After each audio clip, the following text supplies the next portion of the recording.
You're listening to the Hayek Program podcast. This podcast includes audio from lectures, interviews, and discussions from scholars and visitors of the F.A. Hayek Program for Advanced Study in Philosophy, Politics, and Economics at the Mercatus Center at George Mason University.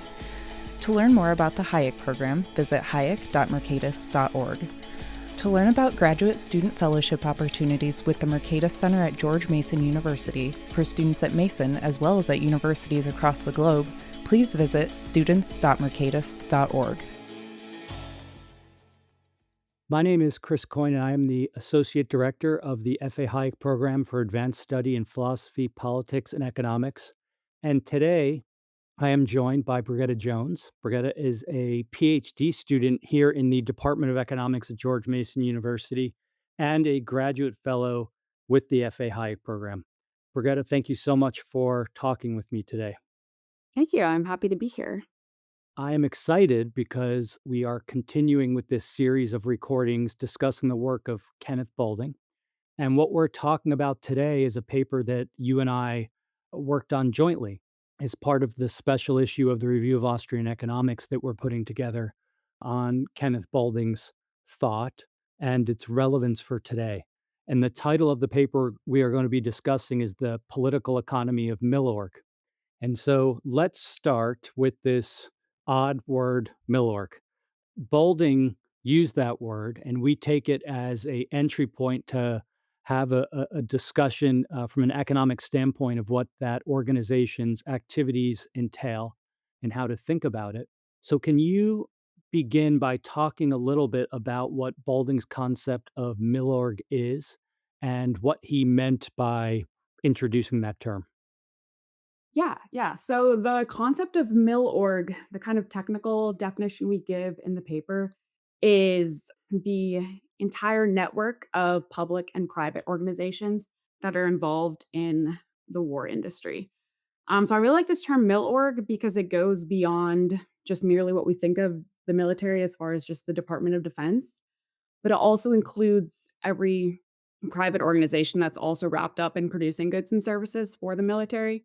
So places like Lockheed Martin, Boeing, Northrop Grumman, anyone who's producing anything that ultimately is used by the military. And so it's this nice broader term that Boulding has that I think helps us to just see the larger scope of the military sector in our lives. Yeah, and so there's a parallel here, perhaps, between what Boulding calls the Milorg, what others might call the military-industrial complex, harkening back, of course, to President Eisenhower's farewell address in the early '60s. And as you mentioned, the nice component, if you will, of the concept is that it captures the breadth of the military sector. But also, I think the other thing that's unique about it, which then transitions into the next thing I want to discuss with you, is that analytically, so from the perspective of economic analysis, the Milorg deserves a special kind of analysis unto itself because it is not purely public, it is not purely private, it is an entanglement between public agencies and organizations, between private firms. But the other thing I should mention is that it also has kind of secondary and tertiary effects. So, for instance, when you have a public, the Department of War, let's say, it also requires office supplies and accountants and paper shredding and all this other kind of mundane stuff. But then the reach of that organization is going to touch upon many different aspects of the economy. So that then leads to the next question, which is really at the heart of the paper, because after defining the concept of Milorg, what we do is we say, okay, let's put our economics eyeglasses on and think through fundamental economic questions, and we identify four of them in our analysis. And so, can you spend a little bit of time walking us through each of those questions, why they're important, how we think about them from both a epistemic and knowledge and an incentive component? And if you are able to do that, I think it will give the listeners a good sense of kind of the core arguments of the paper and why it matters. Yeah, yeah, I love that. For the Milorg, it's unique because the way it makes economic decisions, as far as, like, what goods are gonna be produced, and how they're gonna be priced, and all of those questions is answered in a different way than, like, a purely private firm or purely the government. So, the first question we ask in the paper is what is to be produced? So, how do the people in the mill org even decide what goods and services should be produced? The final end of the mill org, the kind of goal they have is to produce national security. And then there's kind of a lot of different goods and services that go towards that end. And ultimately, we can think of the beneficiaries of national security as the citizens. So they're kind of like the final consumers of this national security. But the role they play in determining how that's produced is much different than if they were to buy something on the market, like buying clothing. Buying national security is very different. So when we talk about what is to be produced, there's kind of two key things about the mill org, and that's the epistemic issues.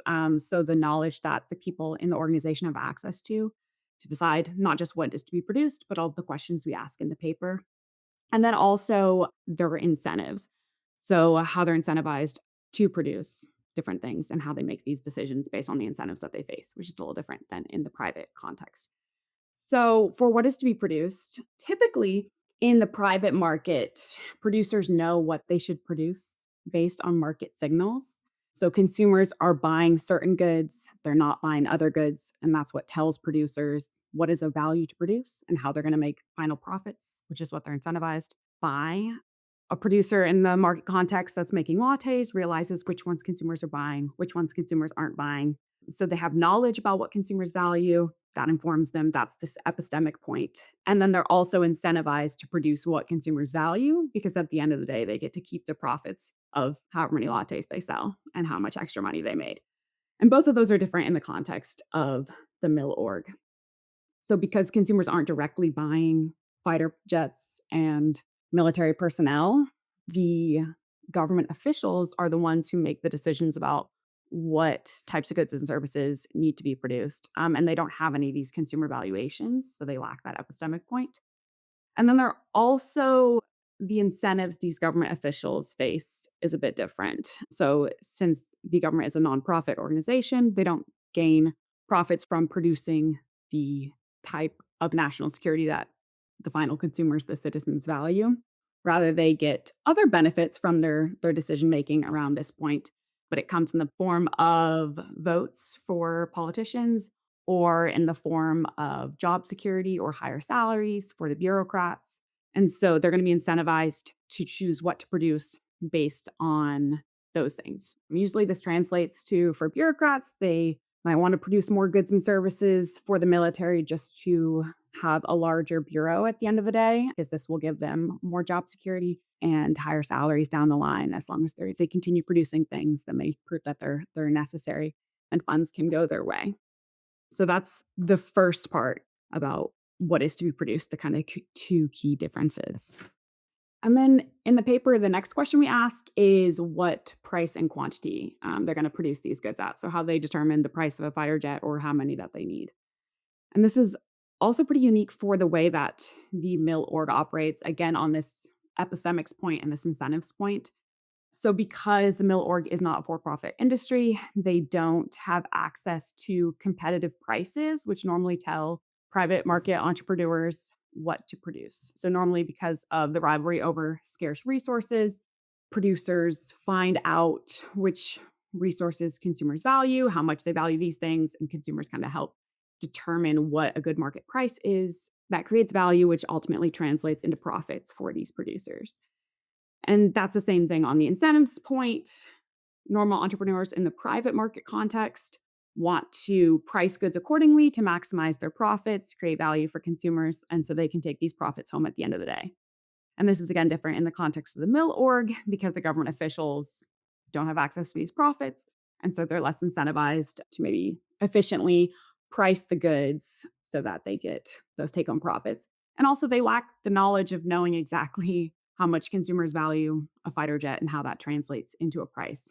And so this is very difficult. In reality, usually they'll use historical pricing, like what did fighter jets cost in the past? or they'll do a little bit of competitive bidding between different firms that are producing these goods and services for the military. But again, it looks a little different because they lack this knowledge of these valuations because of the lack of the market process. Okay, so the third question we ask in the paper is, how is it to be produced? So this is determined not only by the government officials, but also by these private firms. There's kind of an entanglement there, and they both work together to ultimately determine how it is to be produced. So the government officials have a large say, first off, in which firms can produce these different goods and services. Again, on the epistemics point, they lack the knowledge to be able to tell maybe like which firms are the most efficient at producing different goods and services for the military. And so they have to rely on other methods. And often this translates into working with the same firms that you've worked with before. And so they have an improved contractors list of who can produce goods for the military sector. And then they'll continue to work with those same producers. And then there's also an incentive point in that because the government officials don't take home these profits at the end of the day, they're a little less incentivized, maybe also to find out which firms are the most efficient. And so, how these firms are determined is more through the political process and like who has these political relationships rather than based on the market context. So once it's determined which firms are going to produce goods and services for the military sector, there's also unique differences within the firms about how they produce these goods and services.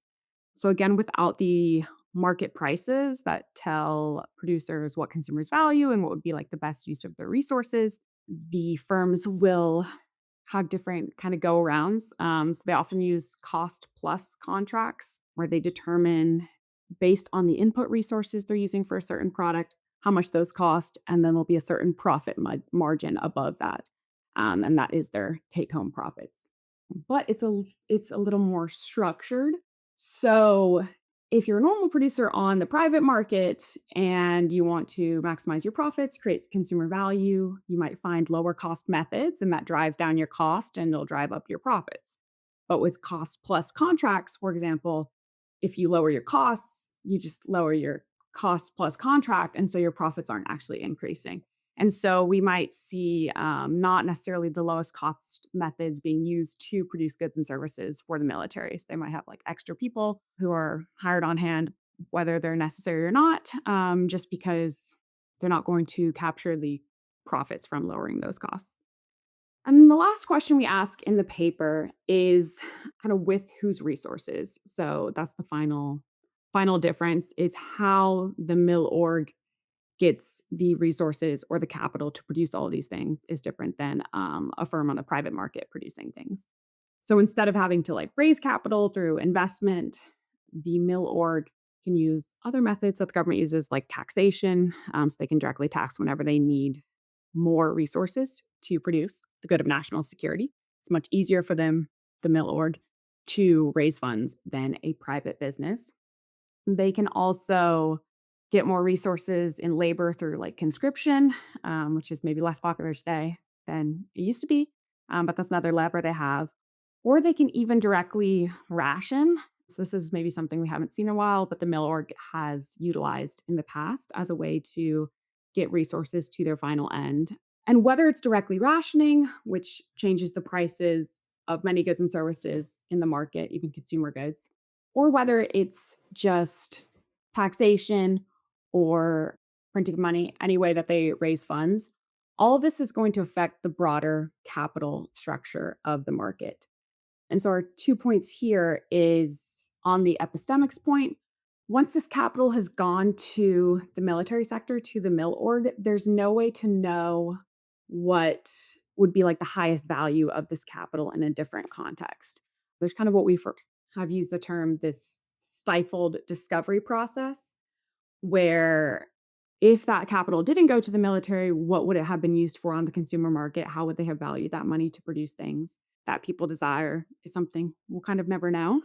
And because of the process, we can't say that it's being used for the mill org because that's what consumers value the most. It's just government officials have dictated that that's where the funds are going.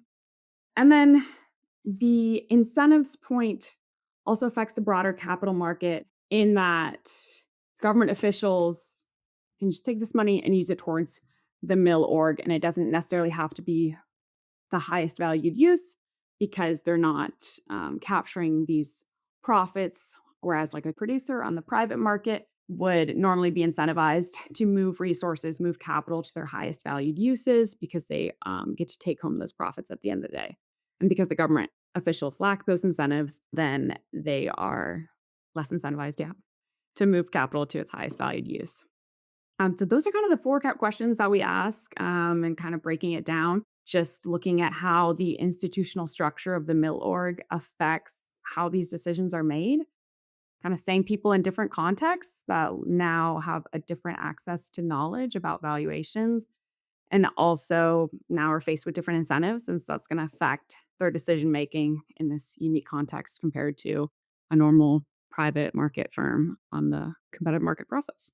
Yeah, well, thank you for that breakdown. That's extremely useful, both for clarifying the central arguments of the paper, but I think it really honing in on the core fact that you never escape the core economic problem, which on the one hand is common sense. You face scarcity, and so you got to figure out how to allocate scarce resources. But when it comes to matters of whether you want to call it defense or security or what have you, it's oftentimes forgotten. Of course, state provision of defense is grounded in economic logic, the kind of traditional logic of Samuelsonian public goods. And one of the things that Boulding's discussion of Milorg invites us to do, although he never does it, which is the gap you and I are trying to fill, is to say, look, if you're gonna justify state provision on economic grounds, all fine and good, perhaps. Let's take that as given. But then you also have to subject the decision making of how stuff is produced, what is produced, and so on, the questions you laid out for us. You also have to subject those to economic analysis as well. That is, you can't simply assert that the state is going to do what you want it to do when you just say provide defense. And then the issue becomes, of course, as your very concise and nuanced summary got us to think about, the market process becomes replaced by the political process. But in this case, you actually get like the political process dominates, but it entangles with the market process. And so you get these fascinating decision making processes, but also distortions, perhaps, as well. And that point about distortions leads me to the final question I want to ask you, which is in 1969, Balding was invited to testify in front of Congress on the military budget and military spending. And you and I draw upon this quotation from his testimony in the conclusion. And I want to read it so the listeners can know what we're talking about. And then I'd like to hear any reactions you have to it. So this is Kenneth Boulding in 1969 testifying before Congress. The war industry is a cancer within the body of American society. It has its own mode of growth. It represents a system which is virtually independent and indeed objectively inimical to the welfare of the American people, in spite of the fact that it still visualizes itself as their protector. Boulding's not holding back there. He has some strong language referring it to the war industry as a cancer. And given that, and given our analysis in the paper, if you had to kind of highlight what you think the contemporary relevance is or the ongoing importance of these insights are for understanding economic activity today, what would you highlight? Yeah, I love that quote, especially the end of it speaking to how we still visualize it as our protector, even though he's saying it's this cancer upon us. And I think the important thing about this paper and this discussion is that often we see like there's a public goods problem, like provide national defense, the government steps in and they do that. And maybe we kind of stop thinking about it. They're providing defense, they're figuring out what the appropriate amount of national security looks like. But our paper kind of digs into what does that process actually look like? How are they actually making those decisions? Is it actually in a way that we value, or is it something that we should be concerned about? The military in the US like is a large component of our economy. And so just turning a blind eye to the inner workings of what it's doing and how it's affecting the broader process, it's pulling all these resources and these capital away from what else they could have been used for, and it's going towards the military. And so to investigate that, I think is extremely important. The mill org is definitely something we'll have with us for a long time, and we won't be able to escape these problems of incentives and epistemics just based on the institutional structure of the way that it operates. And so I think the takeaway from the paper is just to discuss that there's real economic costs from the operation of the mill org, and it's not necessarily just the government is providing this good of national security and one and done, but something we should turn a closer eye to, yeah. Yeah, I that's all, I think, excellent. And then the other kind of key aspect is that the effects are also wide ranging, right? It's there's all the it's just the classic kind of seen and unseen. So there's stuff we see. We see the movement of resources from here to there. As you mentioned it, though, there's the unseen. In your earlier response, I think, to the last question, you highlighted the point about that there's a discovery process we don't see because of the redirection of resources. That can be physical resources that would have been used elsewhere, that can be entrepreneurial alertness. And I think why Boulding invokes that language of a cancer, which is quite strong and obviously has a negative connotation, is because he realized that military production, very much in line with recent thinkers like, for instance, the economic historian Robert Higgs on wartime spending during the world wars. He realized that military spending in the raw doesn't generate economic prosperity because you are necessarily taking goods and services and entrepreneurial alertness that could be used to produce genuine wealth and using it to fulfill government plans about war making stuff. Now, of course, war making, whether that's good or bad, is neither here nor there for this part of our conversation. I talk about that in some of the other podcast episodes with other guests. But I think that's a really important aspect, the parasitic nature of the enterprise and the fact that it has real effects which work at odds with the well-being of citizens. And so at a minimum, whether people agree or disagree with that statement, Boulding pushes us to think about it and reflect upon it and to take on the challenge of analyzing it. Brigitta, thank you so much for taking the time to speak with me today about our paper. Again, the title of the paper is The Political Economy of Milorg. It will be forthcoming in a special issue of the Review of Austrian Economics that explores the economic, social, and political thought of Kenneth Boulding and its relevance today. Brigitta, thank you so much. Thank you. This is a pleasure. Today, I am excited to be joined by two of my colleagues, Dr. Nathan Goodman, who's a senior fellow with the FA Hayek program, and Dr. Karla Segovia, who is a research fellow with the FA Hayek program. Nathan and Karla, thank you so much for being here. We are discussing today your paper, which is co-authored, I should mention, with Abby Hall. Abby, I interviewed for part of this podcast series on Kenneth Boulding on the book Stable Peace, which fits with your paper. So I urge listeners to listen to that interview and discussion separately if you haven't already. But your paper titled Unstable Peace in El Salvador draws directly upon these concepts in Boulding's Stable Peace. And so, Nathan, let me start with you. Your paper leverages Stable Peace by Kenneth Boulding to analyze the Salvadorian Civil War.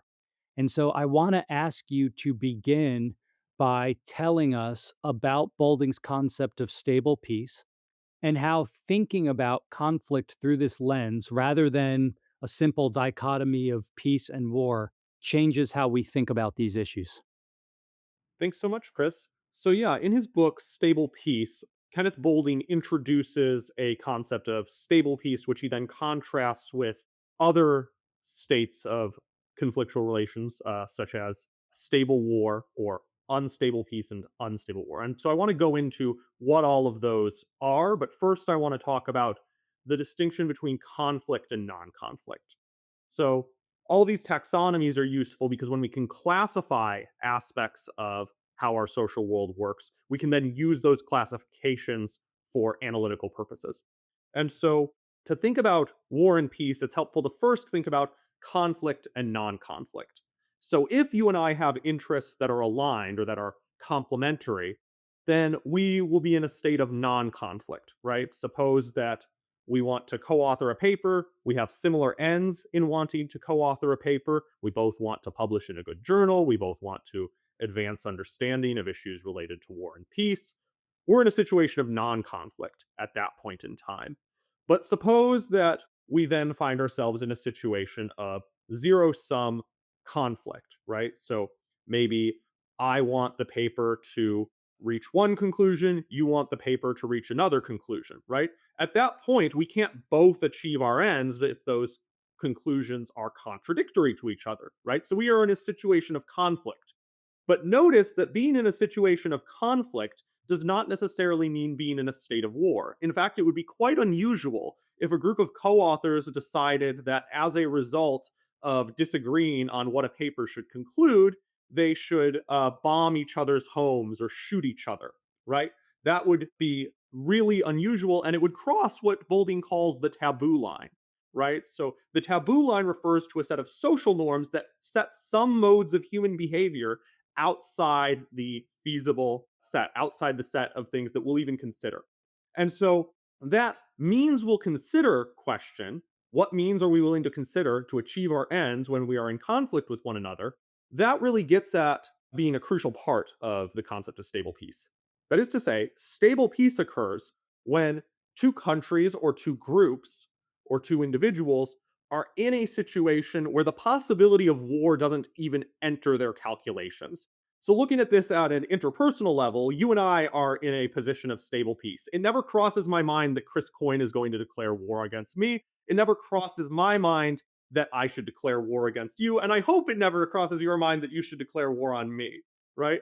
And Boulding largely applies this to the level of countries, right? So these days, the leaders of Britain and France don't seriously consider going to war with one another.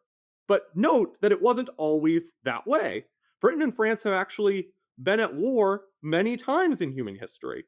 And when that was a more common occurrence, you could say that situations when they were at peace were situations of unstable peace. That is, the leaders of Britain had to consider, well, how do we raise up an army if France goes to war with us? The leaders of France had to consider, how will we raise up an army if Britain goes to war with us? So that's a situation of unstable peace, a situation where for individuals in those two countries, the possibility of war factors seriously into their calculations, right? Likewise, a war can be stable or unstable. A war that is ongoing and with no end in sight, a war where people think we are going to be at war and I don't see a way out of it, that's stable war. By contrast, if people perceive that the path towards peace exists, that they could transition from war to peace, then they are in a situation of unstable war. And so you'll notice that right here, one way in which Boulding's approach is distinctive is an emphasis on the subjective dimension, right? An emphasis on the expectations and beliefs of people, of ordinary human beings, whether they're leaders or whether they're regular citizens or soldiers or anything else, their perception of whether peace is possible, of whether war is likely and worth taking into account in their calculations.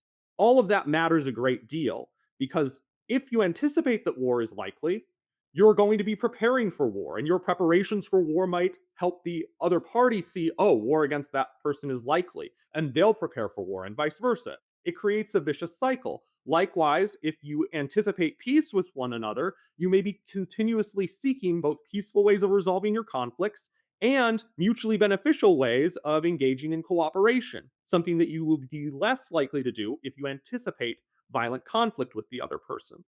And so this subjectivist dimension allows us to understand the meanings that people attach to things. And that's very different than some more potentially empirically tractable approaches to studying war and conflict, right? You can measure how much trade is happening between two countries. You can measure rainfall shocks and see, oh, did the decline in rainfall lead to people being poorer and therefore more desperate and therefore more likely to use violence and engage in civil war? There's a whole literature of studies that do this, right? So that's looking at the observable elements of things and seeing how those affect war, peace, and conflict. But what Boulding offers us is a way to consider the role that people's perceptions play and how that allows us to understand the dynamic process of change from peace to war and vice versa. And that focus on dynamic change and on the human mind enables us to understand some things that purely looking at what's empirically tractable, we might miss.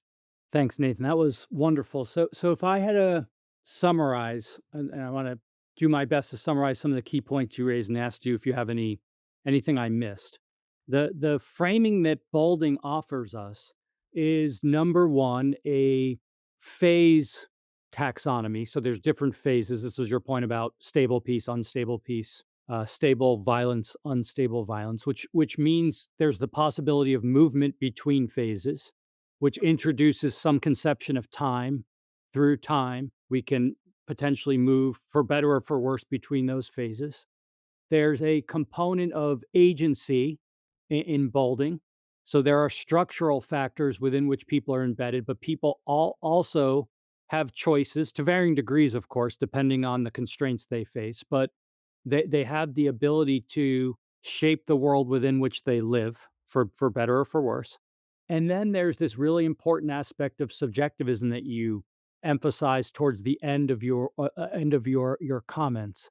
And here we see a connection between Boulding's other book, The Image, but also F.A. Hayek's work on the facts of the social sciences. Do you think that's an accurate summary and connection there with the Austrians and Hayek in terms of subjective views of the world? Yes, absolutely. I think that Kenneth Boulding was a thoroughly subjectivist economist. And in that sense, he has a lot of commonality with scholars in the Austrian tradition. You mentioned Hayek and his The Facts of the Social Sciences, which really emphasizes that the facts of the social sciences are what people believe and think, and that objects in the social sciences aren't understood in terms of their physical properties, but in terms of people's beliefs, purposes, and plans with regards to them, right? A tool isn't a tool because it has some set of physical, chemical, or optical properties. It's a tool because it's something that someone wants to make use of. A clock isn't a clock because it has a pendulum in it.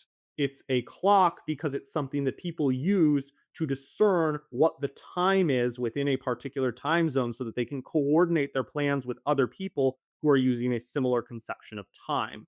Likewise, war is not simply about bullets or machete blades cutting human flesh or piercing human flesh or what have you, right? Though that particular physical reality of violence is an important part of war.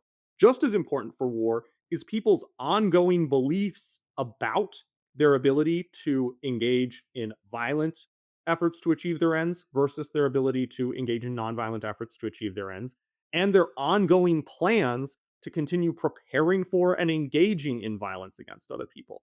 And so the facts of the social sciences are directly relevant to this and directly dovetail with Boulding's conception of it. So Hayek and Boulding are really on the same page here. And I would also add that other Austrians who really emphasize this subjectivist perspective, like Ludwig Lochmann, for instance, really have a lot of complementary insights here as well. Yeah, it's wonderful. Thank you for bringing Lockman and others as well to make that connection. And as you mentioned, this is quite powerful because it moves us beyond, or perhaps complements and moves us beyond more traditional quantitative approaches to conflict, which might reveal certain important aspects of the world, of course, but may also in the process neglect these subjectivist components that you and your co-authors are emphasizing. Let's turn to the situation in El Salvador because one of the things I really appreciated about your paper was the connection between kind of that conceptual framing that you just so nicely summarized for us, Nathan, and this application to El Salvador. And so, Karla, let me turn to you and ask you to discuss this.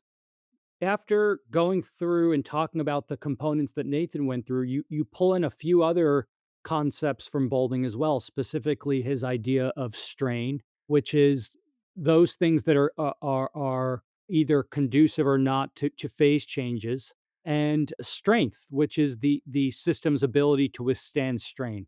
And I was hoping that you could tell our listeners a little bit about those categories and how they fit in with the concrete case of the Salvadorian Civil War. And perhaps you can highlight some of what you and your co-authors identify as the significant strain and strength variables. Yeah, absolutely. So I think what's really important is to think of El Salvador, you know, in the early 1800s, a set of government policies wanted to really push for coffee production, and this ended up causing a lot of the land to be held in very few hands. And so these hands became what we call like the coffee oligarchy, which is very commonly all Salvadorians know about this group of people that own most of the land from the, early 1800s. Additionally, they have this alliance with the military. So we have a lot of power concentrated in a very small group of people. I say that because one of the biggest strain variables in El Salvador and has been historically is overwhelming poverty. And the fact that people living in rural areas were unable to own land to cultivate even subsistent crops made it very hard for people to have regular lives. So we have a lot of tension between what we could call like three groups of people: the oligarchy, the military, and also campesinos, or people living in the rural areas of the country.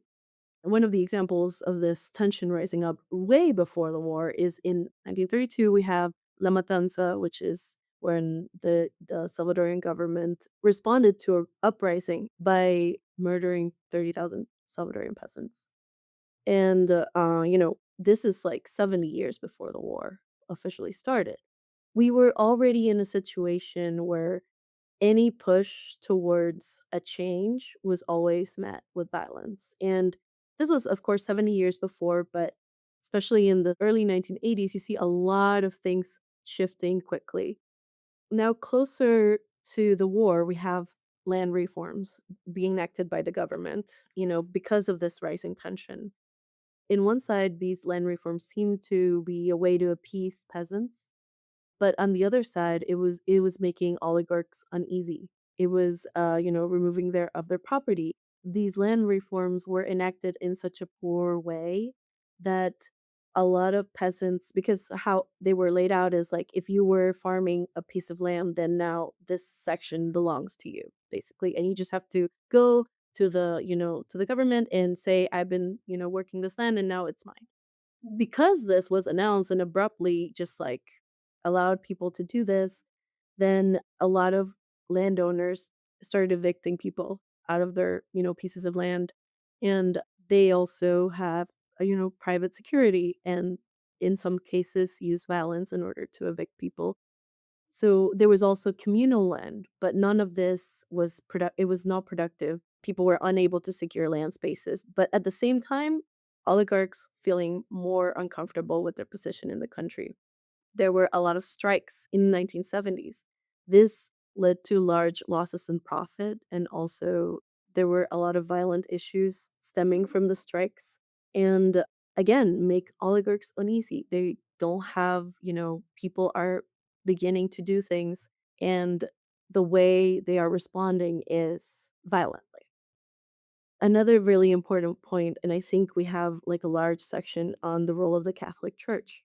You know, for many years, the church was a strength variable because it was a common faith that, Salvadorians are mostly Catholic, and a common faith allowed them to have something in common. However, in the years before the war, let me explain it with an example, because in the past, in these large haciendas, or plots of land, what landowners would have is a church, and in that church they would have a resident, priest that would preach to the workers every weekend. They would have that time and they would meet, and in a way was this relationship between the church and the oligarchy.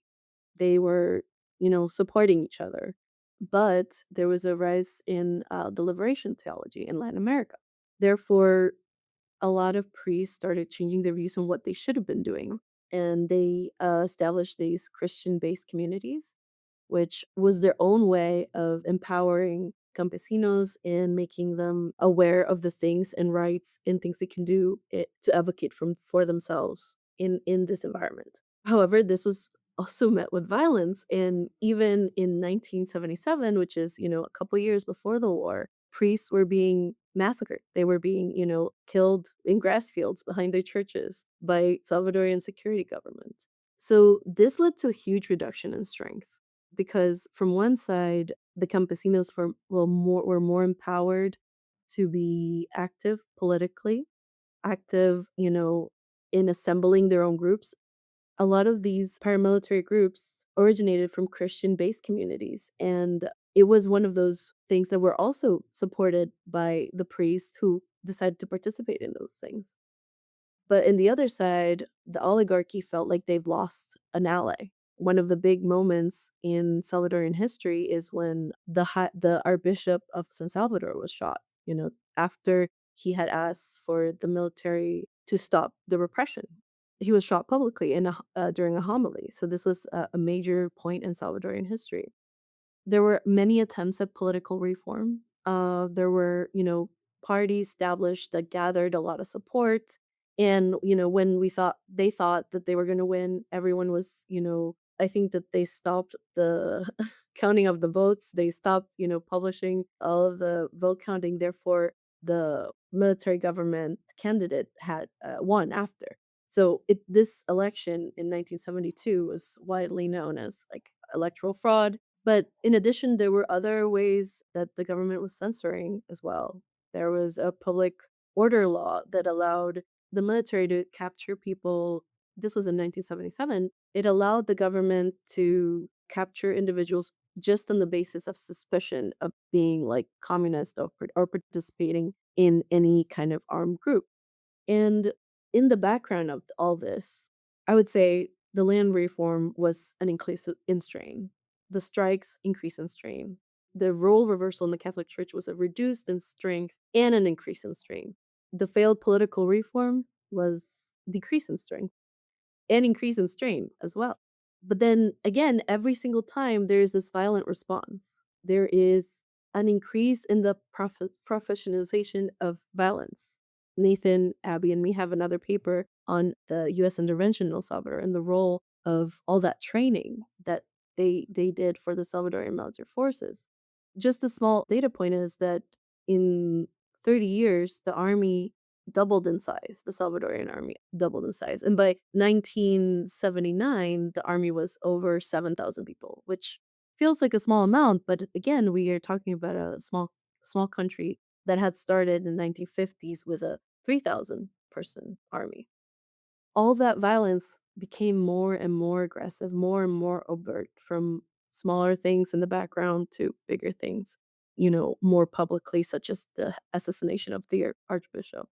So yeah, we see, like Nathan explained, it was like people were trying to do things. They were trying to enact change in their society, but all of these things were met with violence. Therefore, that's when we start seeing the little by little the increase in the armed groups on the left, the guerrillas, and they all started as small groups, that didn't really coordinate it with each other. They had different goals, different things. But right before the war, they went to Cuba and kind of like signed an agreement to join, effectively making the FMLN, that one guerrilla group under one flag. All right. Well, thank you for that. It's a complex history, as your comments touched upon, and there's a lot of moving parts. So I appreciate your summary of decades of activity by numerous parties interacting with each other in these complex ways. And one of the things I really appreciate about your paper, and one of the reasons I hope listeners will read the paper in its entirety, is it really serves, I think, as a useful, concrete illustration of how you can use Boulding's framework that Nathan was talking about to understand a real world conflict. And as you talk about in your conclusion, it might also be quite useful then to think about that framework for understanding the eventual moves towards peace, which took place in the early 1990s, pardon me. So I want to thank you both for joining me, Nathan and Karla. Again, the title of the paper is The Unstable Peace in El Salvador. It is co-authored by Nathan Karla and also Abby Hall is the third co-author. It will appear in a forthcoming issue of the Review of Austrian Economics that focuses on the thought of Kenneth Boulding and its present-day relevance. Nathan and Karla, thank you both so much for joining me today. Thank you so much, Chris.